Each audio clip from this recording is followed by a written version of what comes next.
여러분, 지난 일주일 동안 부활절 후에 아주 즐거우셨습니까? 아멘. 옆에 계신 분들과 주님의 그 부활하심 기쁨을 잘 나누셨습니까? 아멘. 네.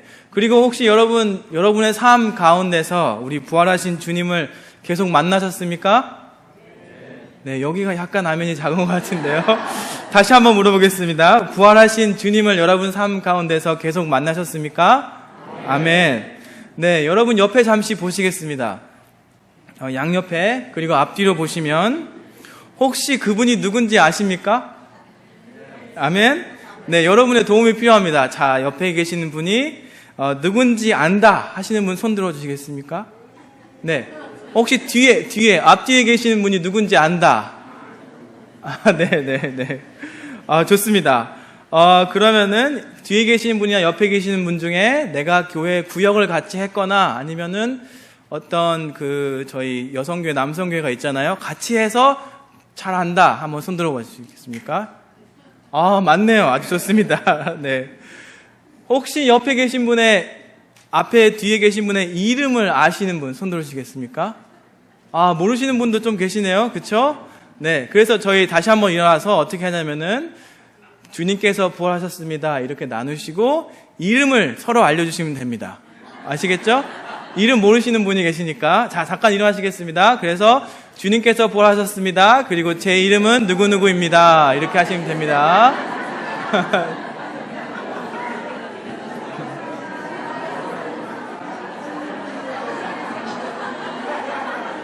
네.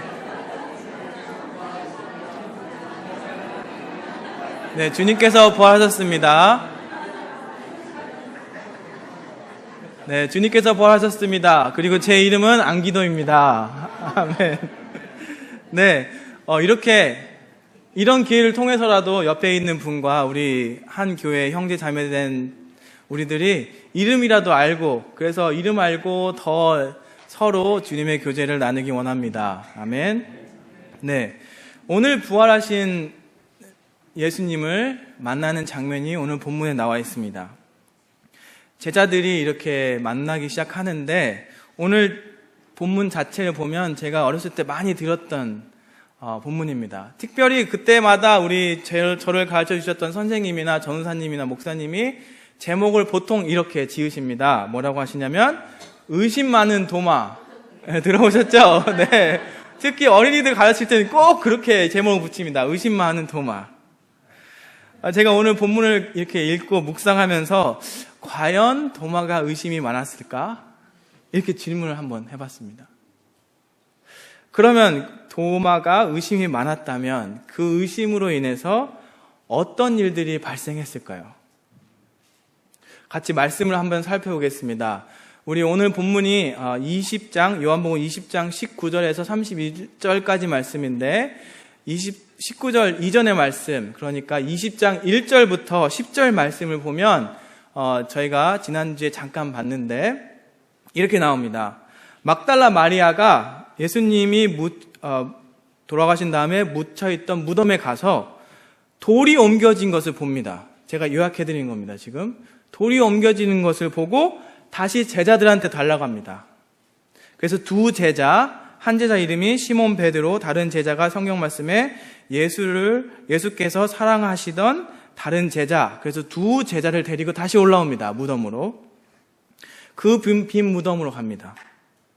그리고는 그 두 제자는 이 빈 무덤을 보고는 어떻게 하냐면, 무덤이 비어 있으니까 어떻게 하냐면은 집으로 돌아갑니다.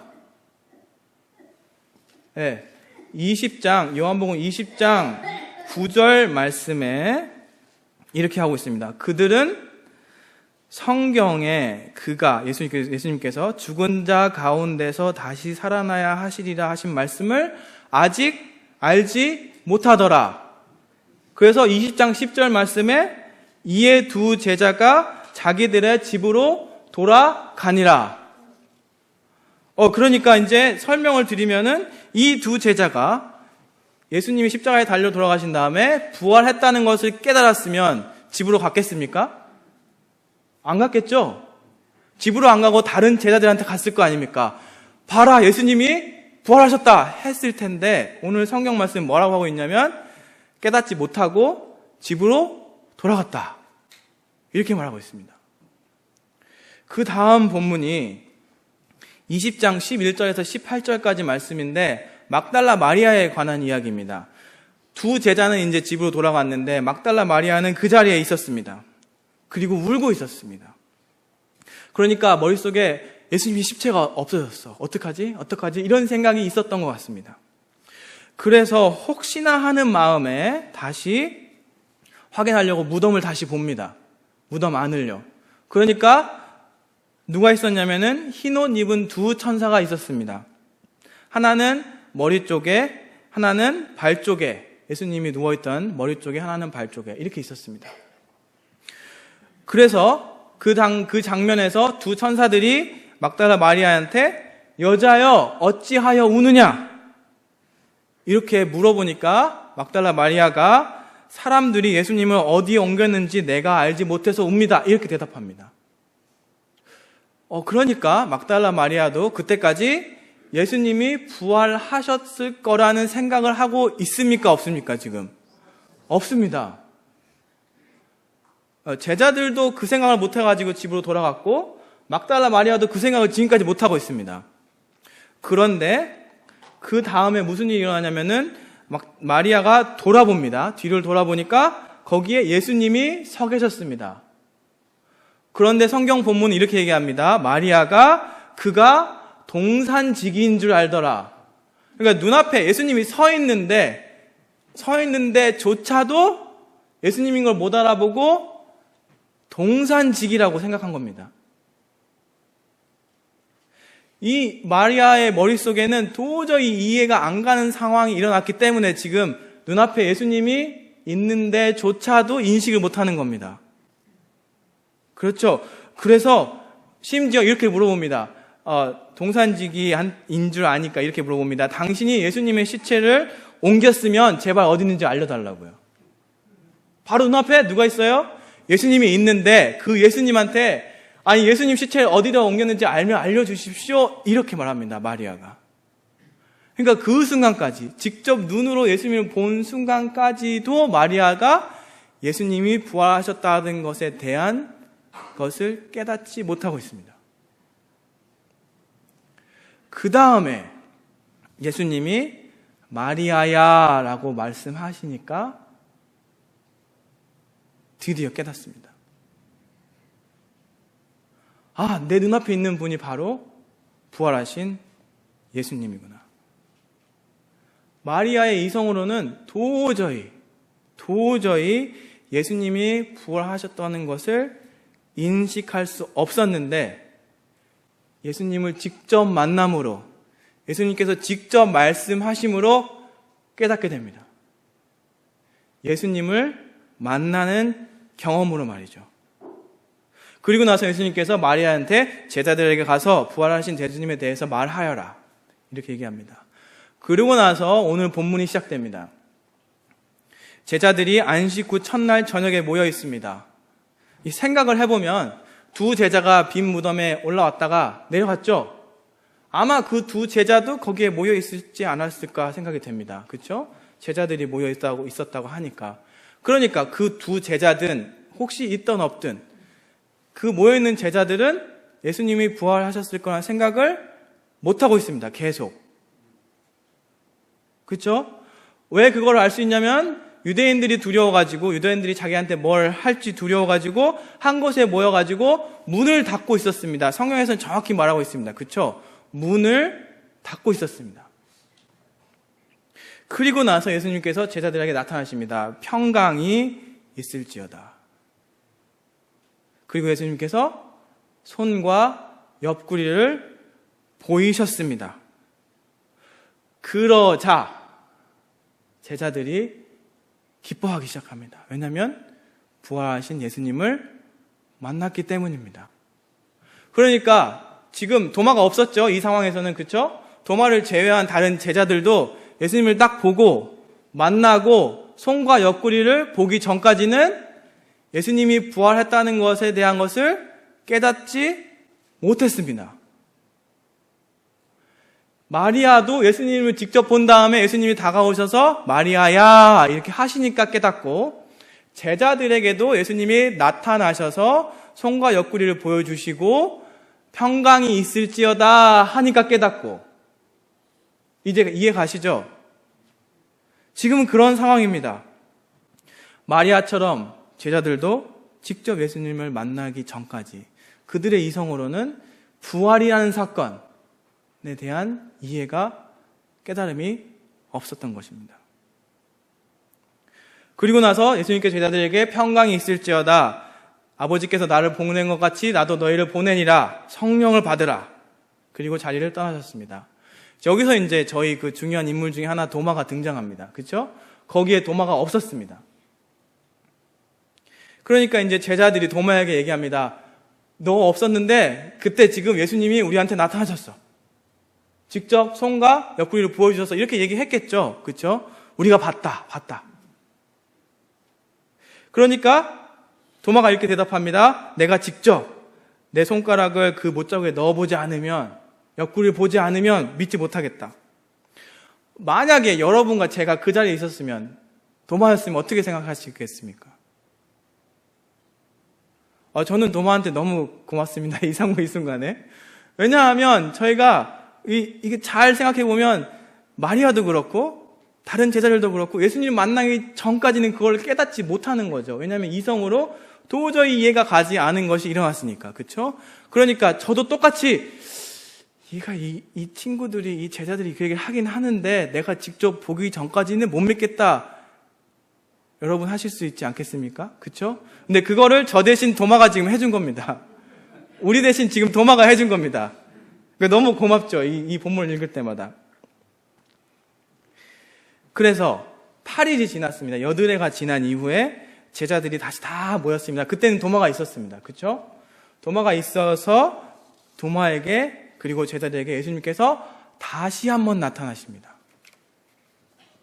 그리고서는 도마에게 내 손가락을 이리 내밀어 내 손을 보고 내 손을 내 옆구리에 넣어보라. 그리하고 믿음 없는 자가 되지 말고 믿는 자가 되라. 그쵸? 그러니까 도마가 어떻게 합니까? 깨달은 겁니다. 예수님을 만나고 눈앞에 직접 보니까, 예수님을 경험하니까 깨달은 겁니다. 아, 이분이 바로 십자가에 달려 돌아가시고 다시 부활하신 우리 주 예수님이시구나. 그래서 도마가 이렇게 고백합니다. 나의 주님이시요 나의 하나님이십니다. 그러니까 이제 저희들을 위해서 예수님이 이렇게 말씀하십니다. 너는 나를 본 거로 믿느냐? 보지 못하고 믿는 자들은 복되도다. 아멘. 아멘. 저 예수님 직접 눈으로 못 봤죠 아직? 하늘나라에 올라가서 볼 텐데, 이 말씀을 통하여서 도마가 저희 대신에 그걸 확인해 준 겁니다. 그런데 여러분, 우리가 성경을 다시 읽다 보면 예수님의 십자가와 부활에 대한 예언들이 성경에 많이 나옵니다. 정말 많이 나옵니다. 그리고 심지어 예수님께서 공생애 하는 동안에 적어도 3번은 직접적으로 제자들한테 말씀하셨습니다. 십자가의 사건과 부활의 사건에 대해서 말이죠. 적어도 3번. 마태복음에서 찾아보면 마태복음 16장 21절에 한 번, 마태복음 17장 22절에서 23절에 한 번, 마태복음 20장 17절에서 19절에 한 번. 정확히 얘기하셨습니다. 어떻게 얘기하셨냐면, 제가 마태복음 16장 21절만 읽겠습니다. 이때로부터 예수 그리스도께서 자기가 예루살렘에 올라가 장로들과 대제사장들과 서기관들에게 많은 고난을 받고 죽임을 당하고 제3일에 살아나야 할 것을 제자들에게 비로소 나타내시다. 그러니까 3년 동안 예수님께서 특히 이 순간에는 직접적으로 제자들한테 내가 죽을 거야, 십자가에서 고난을 받고 죽을 거야, 그리고 나는 3일 만에 부활할 거야 라고 3번, 적어도 3번 직접적으로 성경에 나온 것만 얘기하셨는데, 도마뿐만 아니라 따라다녔던 제자들, 그리고 많은 막달라 마리아와 다른 여인들도 이게 무슨 뜻인지, 예수님이 지금 무슨 말 하고 계시는지를 이해를 못한 겁니다. 깨닫지 못한 겁니다. 그런데 그들이 부활하신 예수님을 직접 만나는 순간 이 모든 게 이해가 된 겁니다. 십자가와 부활 사건 모든 것들이 그들이 이제 알게 된 겁니다. 그들이 십자가의 부활 사건을 직접 목격하고 경험하게 된 겁니다. 그제서야 예수님이 무슨 말씀을 하셨는지 깨닫게 된 겁니다. 아멘? 아멘. 여러분, 제가 설교 처음 시작할 때 질문 드린 게 있는데 혹시 기억나시는지 모르겠습니다. 제가 이렇게 질문 드렸습니다. 여러분, 부활하신 예수님을 여러분의 삶에서 만나고 계십니까? 기억나시죠? 네. 여러분, 제가 질문을 좀 더 보태면 예수님과 인격적인 만남을 계속 하고 계십니까? 부활하신 예수님을 만난다는 것은 무엇입니까? 우리가 예수님을 우리의 이성과 생각만 가지고 이해하려 한다면 그 부활하신 예수님을 제자들이나 막달리아 마리아처럼 만나지 못할 수 있습니다. 그렇죠? 우리가 예수님을 만난다는 것은 전 인격적으로 예수님을 경험하는 것입니다. 막달라 마리아처럼, 제자들처럼 전 인격적으로 경험하는 것입니다. 여러분의 이해를 돕기 위해서 제가 예를 하나 드리려고 합니다. 아까 두 번째 질문 있었죠? 여러분 주위에 계시는 분들 혹시 아시나요? 그쵸? 어떤 분들은 아마 우리 목사님이 왜 이 질문을 했을까? 나는 정확히 답을 못하겠다. 왜냐면은 나한테는 안다는 게 참 다양하니까. 내가 이름을 알면 이 사람을 안다고 얘기하는 사람도 있고, 내가 이 사람의 배경을 알면 안다고 얘기하는 사람도 있고, 이 사람의 다른 것들을, 가족 상황이나 이런 것들을 알았을 때 안다고 얘기하는 사람이 있습니다. 맞죠? 그런 차이들이 있습니다. 그러니까 이제 제가 아십니까? 물어봤을 때 이렇게까지 안 하고 이렇게 한 거는 이제 아마 그 생각을 하셨을지 모르겠습니다. 네. 자, 다시 한번 물어보겠습니다. 옆에 계신 분들 이름가 들었으니까 이제 이름은 아시죠? 네. 혹시 그분의 생일 아십니까? 잘 모르겠습니다. 그분의 가족들 혹시 아십니까? 자녀들 아십니까? 누구를 안다는 것에 대해서 좀 더 자세히 얘기해 보겠습니다. 저희가 어렸을 때부터 교육을 받으면서 무엇을 교육받냐면 지식을 아는 것을 교육받습니다. 다른 말로 지식을 습득하는 것을 교육받습니다. 그러니까 어떤 정보를 책을 읽거나 선생님이 말씀하시거나 등등을 통해서 이해하는 것을 저희가 교육을 받습니다. 맞죠? 네, 그걸 잘하면, 잘 이해해가지고 머릿속에 잘 넣어두면 시험 볼 때 답이 나옵니다. 저희가 그렇게 계속적으로 초등학교, 중학교, 고등학교, 대학교, 어쩔 때는 대학원, 또 잡을 잡은 다음에 컨티뉴잉 에듀케이션, 계속 교육, 계속 그렇게 교육받습니다. 그러니까 우리가 무엇인가를 안다고 얘기할 때 이 개념을 가지고 안다고 얘기합니다. 그러니까 지식을 습득했을 때 내가 안다고 얘기합니다. 거꾸로 말하면 우리가 이렇게 훈련을 받았기 때문에 이 세상을 이성이라는 개념을 가지고 바라보는 겁니다. 그런데 살다 보니까 그게 적용이 안 되는 경우가 더 많습니다. 맞죠, 여러분? 왜 그러냐면 우리가 삶을 살면서 부모님과의 관계를 시작으로 부모님에 대한 것을 아는 지식이 부모님을 안다고 얘기할 수 없다는 걸 깨닫기 시작합니다. 맞죠? 우리가 친구를 사귀면서 내가 이 친구가 뭘 했는지에 대한 지식을 습득하는 것으로 내가 이 친구를 안다고 얘기하기가 어렵다는 것을 점점점 알게 됩니다. 아멘? 대학교에 가면서 대학 친구를 만나니까 또 달라집니다. 연애를 하니까 또 달라집니다. 그렇죠? 이제 결혼을 하니까 완전 달라집니다. 이게 지식적인 습득은 많이 된 것 같은데 잘 모르는 거죠. 더 친밀한 관계가 되면 될수록 안다는 것은 지식을 습득한 것보다 더 깊은 뜻을 말합니다. 항상 함께 있고 밥도 같이 먹고 아침에 같이 일어나고 여행도 같이 가고 무엇인가를 계속 같이 하면서 서로를 경험하는 것을 얘기합니다. 예수님을 만난다는 것도 똑같습니다. 이 머리로 지식을 습득하는 것을 넘어서, 지식을 습득하는 것도 굉장히 중요합니다. 하지만 그거를 넘어서 예수님을 인격적으로 경험하는 것이 중요합니다. 그랬을 때 우리가 예수님을 더 잘 안다 라고 얘기할 수 있겠습니다. 혹시 그런데 여러분 여기 계시는 분 중에 10년 전에 내가 예수님을 만났어, 이미 세례 받았어, 그러니까 이제 좀 쉬어도 돼, 혹시 그런 분 계십니까 여기? 5년 전에, 아니 작년에 만났으니까 뭐 내년까지 기다려보지 뭐, 이런 분 계십니까? 그런데 우리가 이제, 제가 결혼 11년 차인데 이제 이런 말이 있습니다. 제가 이제 11년 차인데 어떤 분한테는 아주 조금 별로 안 된 것 같기도 하고 어떤 분한테는 많이 된 것 같은데, 저희 구역에 신혼부부 조가 있습니다.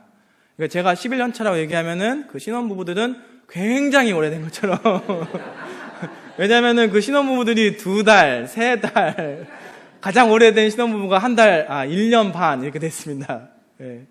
그러니까, 그런데 중요한 거는 제가 제 아내와의 관계에 있어서 어쩔 때는 아는 것 같은데 어쩔 때는 모릅니다. 여러분 혹시 그런 거 느끼시나요? 1년을 같이 살았는데, 아니 10년을 같이 살았는데, 아니 40년, 50년을 같이 살았는데 어쩔 때는 아는 것 같은데 어쩔 때는 모르는 그 느낌적인 느낌. 그렇죠? 왜냐하면 우리가 관계 안에서 조금씩 성장하고 있기 때문입니다. 제가 제 아내와의 관계 안에서 조금씩 성장하고 있기 때문입니다. 제 아내도 마찬가지로 저와의 관계 안에서 조금씩 성장하고 있기 때문입니다. 그러니까 제가 그 지식 습득을 하죠. 그렇죠? 11년 전에 결혼할 때쯤에 지식 습득을 했잖아요. 그것만이 전부다라고 생각하고 아내랑 살고 있으면은 저는 지금 현재 아내에 대해서 모르는 겁니다. 이게 중요한 겁니다, 지금. 아내도 똑같이 생각한다면 아내는 현재의 저에 대해서 모르는 겁니다. 오늘 본문으로 돌아가면 무슨 일이 일어났냐면 예수님께서 실컷 막달라 마리아와 제자들에게 내가 십자가에 죽은 다음에 3일 만에 부활할 것이라고 얘기를 했음에도 불구하고 막달라 마리아와 제자들은 어디에 머물러 있냐면 십자가 사건을 통한 예수님의 죽음에 딱 머물러 있습니다. 눈앞에 예수님이 나타났는데 조차도 모를 정도로 여기에 머물러 있는 겁니다, 지금. 그런데 그들이 이 예수님을 경험함으로써, 만남으로써 그들이 새롭게 예수님을 만나게 된 겁니다. 그래서 그들의 고백이 주는 그리스도시요 살아계신 하나님의 아들이십니다. 그리고 하나님이십니다. 라고 고백할 수 있는 겁니다. 여러분, 굉장히 중요한 얘기입니다. 왜냐하면 여러분과 예수님과의 관계가 10년 전에 머물러 있다면, 제가 예수님이 변하실 거라고 얘기하는 거 아닙니다. 그렇죠? 예수님이 부활하신 이후에 승천하셔서 하늘에 계시면서 오실 때까지 변하지 않으시는 분, 하나님이십니다. 맞죠? 누가 변하냐면 내가 변합니다. 내가 변하기 때문에 나의 이 신앙의 성장과 함께 예수님과의 관계가 성장하지 않으면 지금 현재 나에게 다가오시는 예수님은 우리가 놓칠 수가 있습니다. 제자들과 막달라 마리아처럼 십자가 사건에서 딱 끝날 수가 있습니다. 눈앞에 있는데도 말이죠. 그러니까 우리가 뭘 해야 되냐면 매일매일 부활하신 예수님을 만나야 됩니다. 아멘. 이 관계가 계속 우리의 신앙생활 안에서 깊어져야 합니다. 우리 부부 사이의 관계가 계속 깊어지는 것처럼 예수님과의 관계가 인격적으로, 전인격적으로 만나고 깊어져야 합니다. 아멘. 그리고 인간관계에서도 마찬가지로 이 의심이 들 수가 있습니다. 도마가 의심을 했죠. 그렇죠? 의심이 들 수 있는데 의심하는 것이 굉장히 중요합니다. 어떻게 대처하는지가. 여러분, 인간관계에서도 의심 안 해보신 분 없으시죠? 그렇죠? 의심이 의심에 멈추면 굉장히 위험합니다. 그 관계가. 그런데 의심이 더 알기 위한 에너지로 바뀌면 사랑과의 관계가 깊어질 수 있습니다. 아멘? 예수님에 대해서 도마가 의심을 했는데 예수님의 반응이 정말 은혜롭습니다. 예수님께서 다른 모든 방법을 통해서 하실 수 있음에도 불구하고 한 번 더 친히 도마에게 나타나셔서 손과 옆구리를 보여주셨습니다. 여러분, 우리가 신앙생활을 하면서 의심이 들 때가 있습니다. 이 모든 상황이 바뀌었기 때문에 기쁜 게 아니고요. 예수님이 우리와 함께 하시고 우리를 만나 주셨기 때문에, 우리 안에 예수님의 평화가 있기 때문에 우리가 기쁜 겁니다. 아멘. 우리가 매일매일 이렇게 부활하신 예수님을 만나서 우리가 바뀌었으면 좋겠습니다. 우리 안에 기쁨이 넘쳤으면 좋겠습니다. 비록 세상이 바뀌지 않을지라도 우리가 변함으로써 우리가 세상에 나아가서 예수님의 복음을 가지고 기쁘게 살았으면 좋겠습니다. 여러분, 우리가 단순히 이성으로만 예수님을 이해하는 것이 아니고 전인격적으로 예수님을 만나고 경험함으로써 예수님의 평화가 우리 안에 가득 찼으면 좋겠습니다. 우리 매일매일의 삶이 그리하여서 기쁨으로 넘치고 성령으로 충만한 삶 됐으면 좋겠습니다. 왜냐하면 예수님의 평화는 이 세상이 줄 수 없기 때문입니다. 오직 예수님만이 주실 수 있기 때문입니다. 다 같이 기도하겠습니다. 하나님, 그렇습니다. 저희에게 외아들 예수